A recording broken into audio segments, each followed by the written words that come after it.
Léa, oui. Vous avez forcément écrit votre lettre ce soir au concours de beauté. Exactement, j'ai écrit une lettre à vous, cher concours de beauté. Je vous écris cette lettre, même si parfois vous racontez des histoires touchantes, comme celle du héros du film Miss, ou tragicomiques, comme dans Little Miss Sunshine, qui est un de mes films préférés. Regardez, petit souvenir de cette petite qui passe son premier concours de beauté.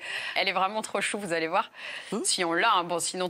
Elle est adorable. Non, mais on la croque, elle est trop chou. Voilà, vous êtes aussi souvent, quand même, tout en rivalité et en paraître. Donc, pour traiter ce sujet épineux, j'ai moi-même choisi d'organiser un concours de beauté un peu spécial, celui de Miss Blague Pourrie, et je pense, enfin j'espère le gagner. Voilà, on verra d'ici quelques minutes si je remporterai cette écharpe que vous pouvez voir dans l'écran.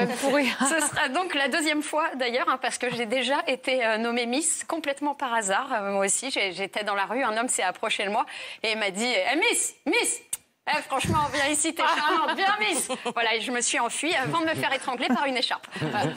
Bref, cher concours de beauté, je vous le dis, j'ai souvent de la peine pour les perdants. Moi, ça me brise le cœur. Enfin, ça dépend des concours, évidemment. Pas sûr que les chiens recalés à un concours de beauté canine se sentent atteints dans leur ego de chien. Un bol de croquettes et c'est reparti. D'ailleurs, vous avez remarqué que dans les concours de beauté canine, la maîtresse est sur le bord pendant que le chien défile devant les juges. Alors qu'à Miss France, il a dû déjà arriver, à mon avis, que le juge voit sa maîtresse défiler devant lui. Je dis ça, je dis rien. Calomnie. Calomnie totale. Complètement. Bon, mais quid des Miss qui ne l'emportent pas? Pas sûr qu'on les réconforte avec un bol de croquettes, pour le coup. Alors oui, on les console avec 2 titres suivants, pour les 2 prochaines, quoi, je veux dire. Première et deuxième dauphine. Mais est-ce que c'est vraiment un titre important qui a de la valeur?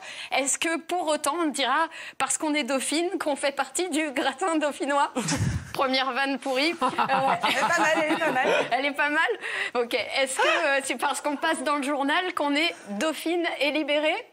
Voilà, celle-ci, elle est pas mal. Ah oui, d'accord. Voilà, je vous en ai fait une juste pour vous. Et j'ai mis Miss BG parce que vous pouvez être à la fois belle gosse et beau gosse. Ah, mais...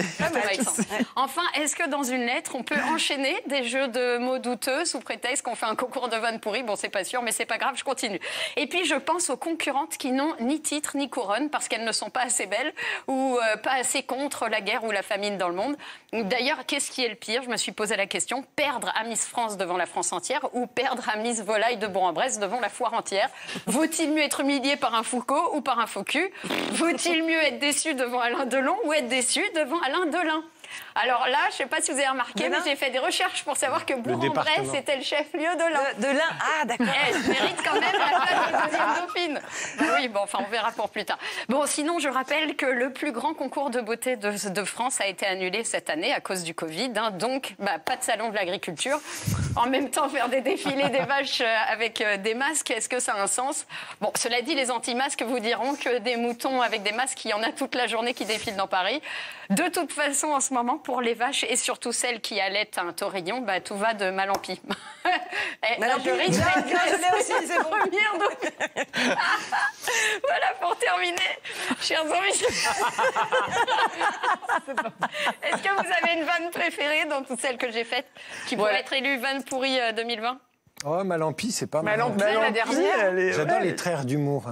Ah, pas mal. Bien joué, David. Qu'est-ce que c'est? Écoutez, je crois qu'il n'y a plus de doute. Ah, c'était bravo. Ah ben merci. Je pense que voilà, je viens d'être élue Miss Fais attention, ça pique. Vanne pourrie 2020, on vérifie. Oui, Merci beaucoup, Léa.